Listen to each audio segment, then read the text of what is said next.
এই লোকটা মারা যাওয়ার পর তার আত্মা একটা মেয়ের শরীরে প্রবেশ করে। এরপর সেই মেয়েটার সঙ্গে তার খুব ভালো বন্ধুত্ব হয়ে যায় আর তার খুনিদেরকে একে একে খুঁজে বের করতে শুরু করে। আত্মার জন্য সহজ সরল মেয়েটি বিভিন্ন ধরনের বিপদে পড়ে যায়। আত্মাটা কি তার খুনিদেরকে খুঁজে বের করতে পারে? চলুন বন্ধুরা, পুরো গল্পটি দেখে নেওয়া যাক। সিনেমার শুরুতে একজন মধ্যবয়স্ক লোককে দেখানো হয়, যার নাম কোডো। কোডো একজন হিটম্যান। সে কিছু লোকের সঙ্গে লড়াই করছে। এই 4-5 জন লোকের সাথে কোডো একাই অনবরত ফাইট করে যাচ্ছে। এভাবে একটা সময় কোডো তাদের সবাইকে হারিয়ে দেয়। সেখানে আরও একজন লোক আসে। সেটা বুঝতে পেরে কোডো পিছন ফিরে তাকাতেই ওই লোকটিকে দেখে অবাক হয়ে যায়, আর সেই লোকটি সাথে সাথেই কোডোকে সেখানে শ্যুট করে দেয়। গুলি লেগে তার শরীর থেকে রক্ত ঝরতে শুরু করে, আর এই কারণে সেখানে কোডোর মৃত্যু হয়। আর কিছুক্ষণ পর সেখানে কিছু লোক আসে সেখান থেকে সব প্রমাণ পরিষ্কার করতে। অন্য লোকদের সাথে তারা কোডোর বডিটাও সেখান থেকে সরিয়ে নিয়ে যায়। কিন্তু সেখানে দেখা যায় ওই রাস্তায় থাকা কোডোর শরীরে লাগা সেই বুলেটের সেলটি মাটিতে পড়ে থেকে সেই সেলটি মানুষের পায়ে ধাক্কা খেতে খেতে এক স্থান থেকে অন্য স্থানে ক্রমাগত জায়গা বদলাতে থাকে। এরপর একজন কলেজ পড়ুয়া মেয়েকে দেখানো হয়, আর এই মেয়েটির নাম হলো ফুমিকা। একটি রেস্টুরেন্টে পার্ট টাইম জব করে ফুমিকা, কিন্তু সেখানে অনেক কাজের চাপ। সেই রেস্টুরেন্টে সারাদিন কাজ করার পরে ফুমিকা মনকে ফ্রেশ করতে একটি বারে যায়, আর সেখানে একজন ছেলের সাথে তার কথা হয়, যার নাম হলো মাসাকি। আর ছেলেটি ফুমিকাকে বিরক্ত করতে থাকে। সেই সময় মোহ নামের এক বন্ধু ফুমিকাকে মেসেজ করে, কিন্তু ফুমিকা বাড়িতে যেতে চায় না। এই কারণে সে লাস্ট ট্রেন ইচ্ছে করেই মিস করে। ফুমিকা আবার সেই বারে গিয়ে মাসাকির সাথে ড্রিঙ্ক করতে থাকে, তবে মাসাকি তার সাথে থাকায় তার একদমই ভালো লাগছিল না। তার পরের দিন সকালে বার থেকে বেরিয়ে ফুমিকা তার বাড়ি যেতে থাকে। যাওয়ার পথে হাঁটার সময় ফুমিকা সেই বুলেটের সেলটি কুড়িয়ে পায়, কিন্তু ফুমিকা বুঝতে পারে না এটা সত্যি একটা বুলেট। এই সেলটি তার অনেক পছন্দ হয়, এই কারণে সে ওই বুলেটের সেলটি তার সাথে নিয়ে নেয়। ফুমিকা বাসায় গিয়ে দেখে মোহ তার জন্য বাহিরে অপেক্ষা করছে। ফুমিকাকে সে বলে আজ সে আর বাসায় ফিরতে পারবে না। এতে ফুমিকা বুঝতে পারে হয়তো আজও মোহ তার বয়ফ্রেন্ডের সাথে রাগ করে এসেছে। রুমে ঢুকতে সে একজন লোককে দেখতে পায়। ফুমিকা তার দিকে একদৃষ্টে তাকিয়ে থাকে। ফুমিকাকে এমন করতে দেখে মোহ তাকে জিজ্ঞাসা করে কি হয়েছে। ফুমিকা বলে এই লোকটি কি তোমার বয়ফ্রেন্ড? যেটা শুনে মোহ বলে কই, এখানে তো কেউ নেই, আজ তুমি বেশি ড্রিঙ্কস করছো মনে হয়। কিন্তু ফুমিকা বলে তা না, সত্যি কেউ আছে এখানে, আর লোকটির শরীরে রক্তের দাগ লেগে আছে। এখানে ফুমিকা কোডোর আত্মাকে দেখতে পাচ্ছিল। মোহ বলে তুমি কি কোনো ভূত দেখতে পাচ্ছ? তখনই ভূমিকা ভয় পেয়ে চিৎকার করতে থাকে। মোহ ফুমিকাকে শান্ত করে আর বলে এখানে কেউ নেই, আর আবার ফুমিকা আর কাউকে সেখানে দেখতে পায় না। মোহ বলে আমায় আবার যেতে হবে, কিন্তু ফুমিকাকে সে ডাক্তারের কাছে যেতে বলে। মোহ চলে যাওয়ার পর কোডো বলে তোমার কি সত্যি তাকে এভাবে চলে যেতে দেওয়া উচিত হয়েছে? এভাবে আত্মাকে কথা বলতে শুনেই ভূমিকা ভয় পেয়ে পড়ে যেতে থাকে, কিন্তু কোডো তার হাতটা ধরে নেয়। আর তখনই কোডোর আত্মা ভূমিকার শরীরে প্রবেশ করে। কোডো অন্য কারো শরীরে ঢুকে তাকে কন্ট্রোল করতে পারছিল, আর এটা দেখে সে ভীষণ আনন্দ পায়। অন্যদিকে ভূমিকা যখন বুঝে যায় কেউ একজন তার শরীর কন্ট্রোল করছে, সে হতবাক হয়ে যায়। ভূমিকা বারবার তাকে রিকোয়েস্ট করে তার শরীর থেকে বের হওয়ার জন্য, কিন্তু অনেকদিন পর এই প্রথম কারো শরীরে প্রবেশ করেছিল, তাই কিভাবে সঠিকভাবে তার পাওয়ার ব্যবহার করবে তা সে জানতো না। এই জন্য কোডো তার শরীর থেকে বের হয়ে যায়। কোডো বের হতেই ভূমিকা ভাবে সে হয়তো চলে গেছে, তবে আবার কোডো ভূমিকার সাথে কথা বলতে চায়, যেটা দেখে সে ভয় পেয়ে রুম থেকে বের হয়ে যায়। কিন্তু কোডো তার সাথে সাথে যায়। ভূমিকাকে বলে তুমি কি ভেবেছো? তুমি যেখানেই থাকো না কেন আমি ঠিক তোমায় ধরে ফেলবো। আর এখানেই জানা যায় ভূমিকা আর কোডোর আত্মার মধ্যে 10 মিটারের বেশি দূরত্ব হলেই কোডোর আত্মা তার কাছে চলে আসে। কিন্তু ভূমিকা সেখান থেকে দৌড়ে পালিয়ে যায়, কিন্তু রাস্তায় সে দেখে মোহকে তার বয়ফ্রেন্ড টাকার জন্য মারছে। ভূমিকা এটা দেখে সেখানে আসে, আর মোহর বয়ফ্রেন্ডকে কিছু বলতে চাইলেও ভয় পাচ্ছিল। মোহকে জিজ্ঞাসা করে সে ঠিক আছে কিনা, কিন্তু মোহর বয়ফ্রেন্ড মোহকে নিয়ে চলে যায়।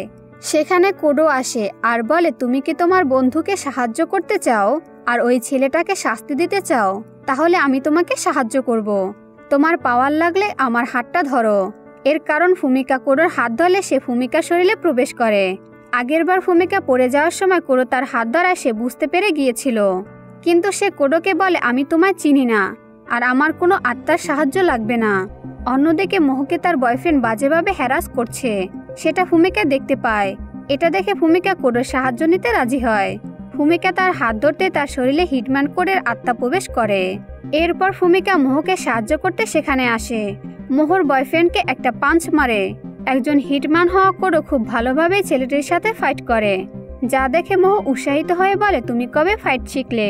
আর পাশ থেকে কোডোর আত্মা বলে, কি ব্যাপার, ফাইট করে মজা পেয়েছো? আর আবার মোহর বয়ফ্রেন্ড ভূমিকার গলা চেপে ধরে, কিন্তু সেই সময় ভূমিকার কাছে কোনো পাওয়ার ছিল না, তাই একা পেরে উঠছিল না। কোডো বলে, আমার হাত ধরো, কিন্তু কোনোভাবে সে কোডোর হাত ধরতে পারছিল না। আর সেই সময় মোহ একটা পাথর দিয়ে পেছন থেকে তার বয়ফ্রেন্ডকে আঘাত করে আর ভূমিকাকে বাঁচিয়ে নেয়। এরপর মোহ বলে, চলো বাড়ি যাই, আমি এখন থেকে একটু শান্তিতে থাকতে পারবো। যা শুনে কোডো বলে, তাকে তোমরা এভাবে চলে রেখে যাবে? এটা শুনে ভূমিকা তার দিকে তাকিয়ে থাকে। আর মোহ বলে, তুমি কি আবার কিছু দেখতে পাচ্ছ? ভূমিকা উত্তর দেয়, হ্যাঁ। এরপর তারা তিনজন একটি রেস্টুরেন্টে যায় আর মোহকে সবটা জানায়। এটা শুনে মোহ বলে, সে কি এখন আমাদের সাথে এখানেই আছে? ভূমিকা বলে, হ্যাঁ, সে আমার পাশেই আছে। তার হাত ধরতে সে আমার শরীরে প্রবেশ করে, আর এই কারণে তখন ওভাবে ফাইট করতে পেরেছিলাম। কোডোকে ভূমিকা বলে, তোমার এভাবে এতে জড়ানোর কোনো প্রয়োজন ছিল না, এটা আমার, মোহ আর তার বয়ফ্রেন্ডের মধ্যে ছিল। সেটা শুনে কোডো বলে, আমি জাস্ট তোমাদের সাহায্য করেছি, কিন্তু ভূমিকা জানায় কেউ আমার শরীর ম্যানিপুলেট করে ব্যবহার করবে এটা আমি চাই না। যা শুনে কোডো বলে, তাহলে ওই বুলেটের সেলটাকে কেন এনেছো তুমি? যা শুনে ভূমিকা সেটা বের করে আর বলে, এটার কথা বলছো? কোডো উত্তর দেয়, হ্যাঁ, এটা দিয়ে আমায় শ্যুট করা হয়েছিল। আমি মারা যাওয়ার ঠিক আগ থেকে সব স্মৃতি আমার ঝাপসা হয়ে গেছে, কিন্তু এটা জানে যে এটা আমাকে মারার জন্য ব্যবহার করা হয়েছিল।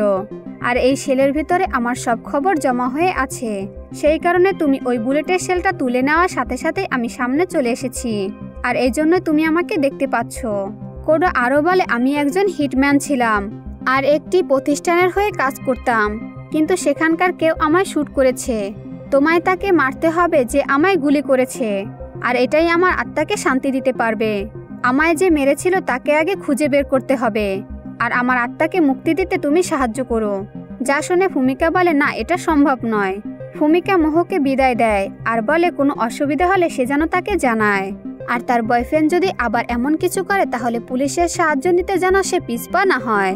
এরপর ভূমিকা মোহকে বিদায় দিয়ে সেখান থেকে চলে যায়। হঠাৎ কোডো ভূমিকার ফোনে নারুমির ফটো দেখে তাকে চিনতে পারে, যাকে দেখে কোডো বলে, নারুমি ভালো ছেলে নয়। কিন্তু কোডোর কোনো কথা ভূমিকা শোনে না, আর কোডোর কথা না শুনে সে আবার সেই বারে আসে, আর সেখানে মাসাকি আর নারুমি ভূমিকার জন্য অপেক্ষা করছিল। তারা তিনজন একসাথে ড্রিঙ্ক করে আর গল্প করতে থাকে, কিন্তু আস্তে আস্তে ভূমিকার শরীর খারাপ হতে শুরু করে, আর পাশাপাশি নারুমির কথাবার্তাও তেমন একটা সুবিধার মনে হচ্ছিল না। তাই সেখান থেকে ভূমিকা চলে আসতে চায়, কিন্তু সে দেখে তার অবস্থা খুবই খারাপ। সে বুঝে যায় তার ড্রিঙ্কে কিছু মেশানো ছিল, আর কোডো সেখানে চলে আসে। আবার ভূমিকা বুঝতে পারে কোডো তাকে ঠিক কথাই বলেছিল। ভূমিকা কোডোকে বিশ্বাস না করলেও সে নারুমির ব্যাপারে সব বলেছিল। সে বলেছিল আরও দুজন মেয়েদের ড্রিঙ্কে ড্রাগ মিশিয়ে তাদের ব্যবহার করে, কিন্তু ভূমিকা বলেছিল, তুমি কি করে জানো? উত্তরে কোডো বলেছিল সে একসময় এইসব পিলস ব্যবহার করত, আর সেই সময় নারুমি তার কাছে ওই পিলস কিনতে আসছিল। কিন্তু তাও ভূমিকা বলে, আমি যাব, আর এটা সত্যি হলে আমি তাদের শাস্তি দেব, কারণ এদের শাস্তি না দিলে এরা আরও অনেক মেয়েদের সাথে খারাপ ব্যবহার করবে, আর এসব যদি সত্যি হয় তাহলে সে কোডোকে মুক্তির জন্য সাহায্য করবে। আর এই কারণে নারুমির কথা ওয়েটার যখন তার ড্রিঙ্কে ঔষধ মেশায় তা আগে থেকেই কোডো তাকে বলে দেয়। ভূমিকা মাসাকি আর নারুমিকে বলে, এটা আমি আগেই দেখে নিয়েছি যে তোমরা আমার ড্রিঙ্কে ড্রাগ মিশিয়েছো, তাই নিজেদের ভালো চাইলে এখনই পুলিশের কাছে স্যালেন্ডার করো। যা শুনে তারা হাসতে থাকে। তারা বলে, তুমি একজন মেয়ে, কি বা করবে? এই জন্য তারা কোনো কথা কানে না দিয়ে হেসে উড়িয়ে দেয়। আর সেই সময় কোডো তার হাত বাড়িয়ে দেয়, আর তার হাতটা ভূমিকা ধরতেই কোডোর আত্মা তার শরীরে প্রবেশ করে।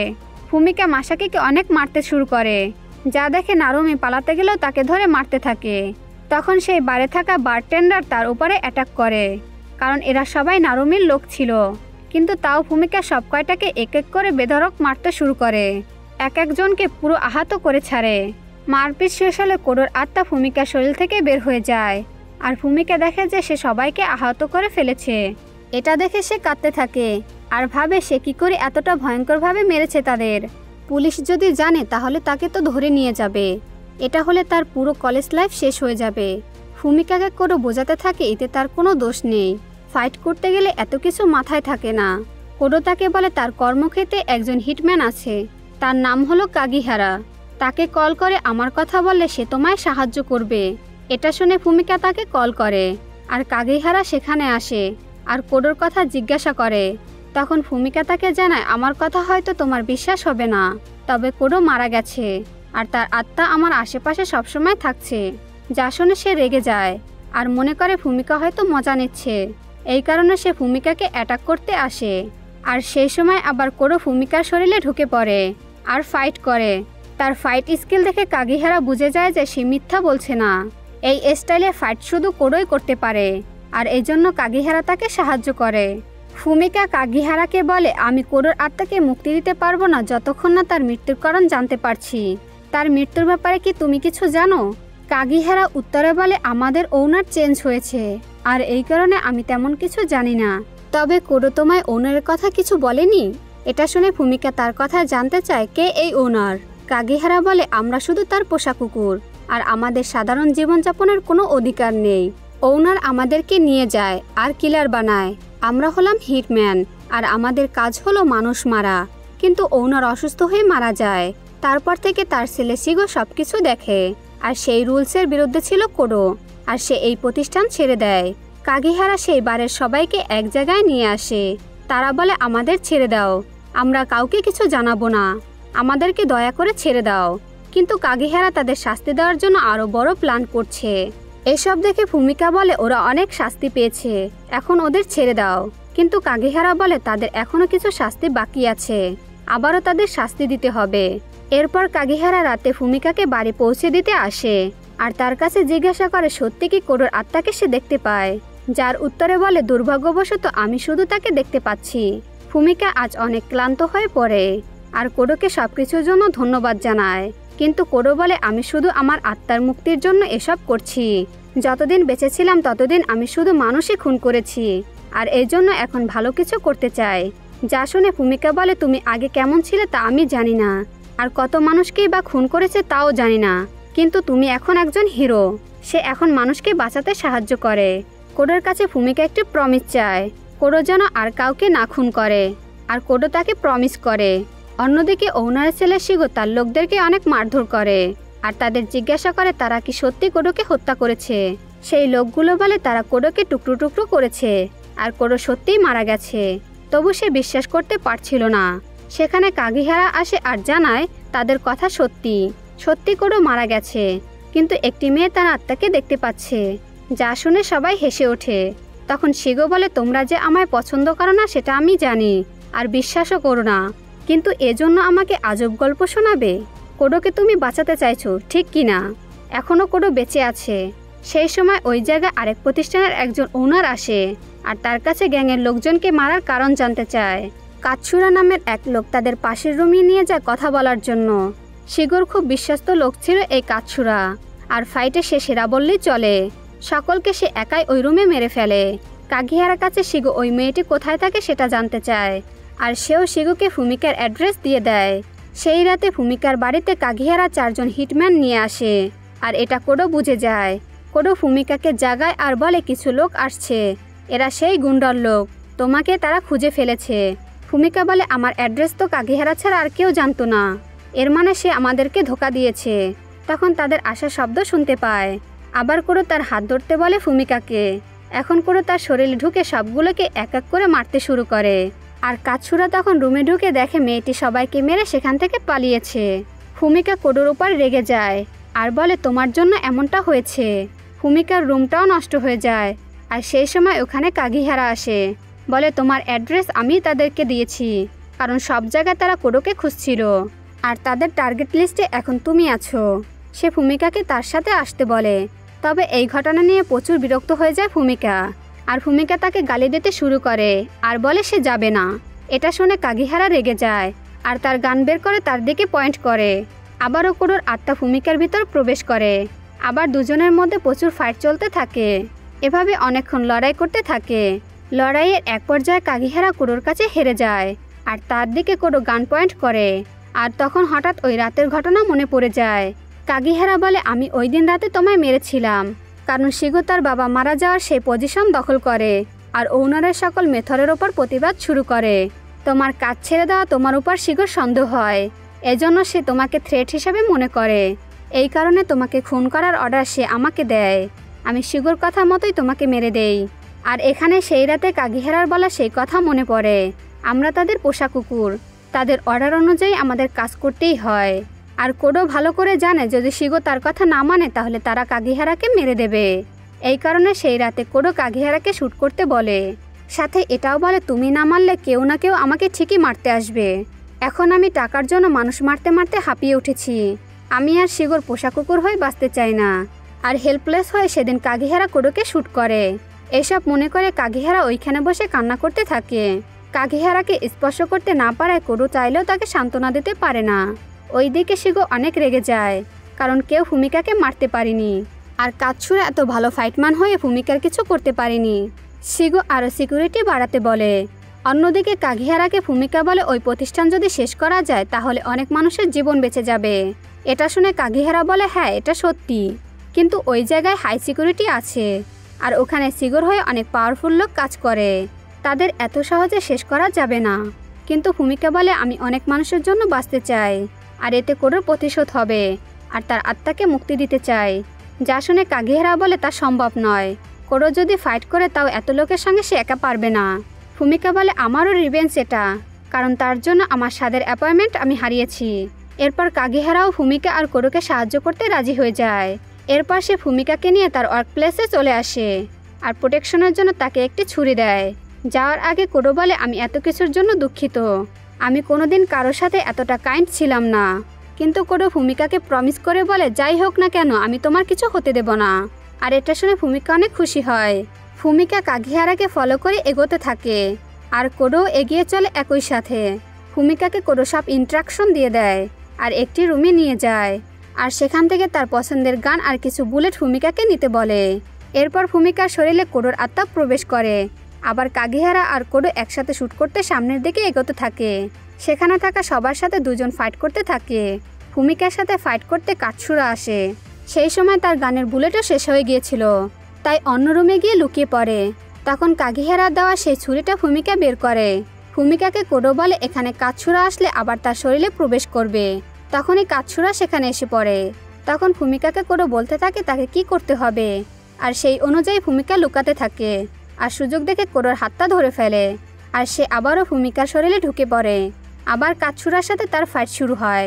কাৎসুরা একজন দক্ষ হিটম্যান ছিল, আর কোডো এই কারণে তার সঙ্গে পেরে উঠছিল না। এভাবে অনেকক্ষণ তাদের মধ্যে ফাইট হয়, আর এই ফাইটিংটা ছিল অসাধারণ। কাৎসুরা তার ফাইটিং স্কিলের সাহায্যে তাকে মারতেই থাকে, আর খুব বাজেভাবে কোডোকে মারতে থাকে। কোডো আত্মা হলেও সে ফুমিকার শরীরের মধ্যে লড়াই করছে। এর জন্য ফুমিকার শরীরের সব ব্যথা কোডো ফিল করছিল। শরীর থেকে প্রচুর ব্লাড লস হতে থাকে, আর কোডো সেখানেই সেন্সলেস হয়ে যায়। এরপর কোডো ওই অবস্থায় ফুমিকার শরীর থেকে বের হয়ে আসে। এবার কাৎসুরা ফুমিকার গলা চেপে ধরে, যার কারণে সে শ্বাস বন্ধ হয়ে কোডোর কাছে সাহায্য চাইতে থাকে। তবে সেন্সলেস হওয়ার কারণে সে ফুমিকার কথা শুনতে পায় না। অনেক কষ্টে কাৎসুরাকে আঘাত করে ফুমিকা আবারও কোডোর হাত ধরে। এখানে আবারও ফুমিকার শরীরে কোডোর আত্মা প্রবেশ করে, আর আবারও সে কাৎসুরার সঙ্গে লড়াই শুরু করে। কিন্তু শিগো সেখানে চলে আসে আর শ্যুট করতে থাকে। এটা দেখে ফুমিকা লুকিয়ে পড়ে, আর সেইগুলোতে কাৎসুরা মারা যায়। আর সেই সময় কাগিহারাও সেখানে চলে আসে আর কোডোকে একটি গান দেয়। গান হাতে পেয়ে কোডো শিগোর ওপরে শ্যুট করে দেয়। এরপর কাগিহারা তাকে শ্যুট করে মেরে ফেলে।